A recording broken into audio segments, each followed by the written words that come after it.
రీసెంట్గా వేదాంత group chairman Anil Agarwal గారు ఒక ప్లెడ్జ్ చేశారు.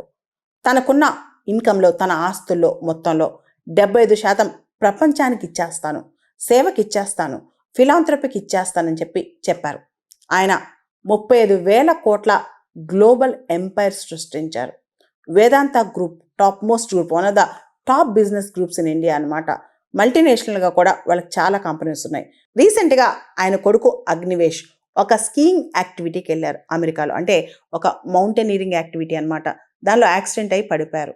ఈ ట్రీట్మెంట్లో భాగంగా ఆయన అమెరికాలో ఉన్నప్పుడు ఆయనకి సడన్గా కార్డియాక్ అరెస్ట్ అయి చనిపోయారనమాట.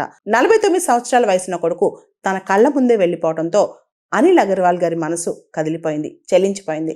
తన కొడుకు ఏదైతే లక్ష్యాలు ఉన్నాయో, ప్రపంచాన్ని మారుద్దాం, భారతదేశాన్ని మారుద్దాం, మంచిని చేద్దామని, అంటే ముఖ్యంగా అగ్నివేష్ తన తండ్రి అయిన అనిల్ అగర్వాల్తో అంటుండేవాళ్ళంట, భారతదేశానికి ఏం తక్కువ, మనకి అన్నీ ఉన్నాయి, కానీ మనం ఎందుకు వెనకపడి ఉన్నామని చెప్పి దాన్ని మార్చే దిశగా ఎవ్వరూ భారతదేశంలో ఆకలితో పడుకోకూడదు.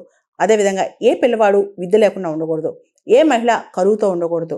ఇలా చాలా కళ్ళు ఉన్నాయన్నమాట వాళ్ళకి.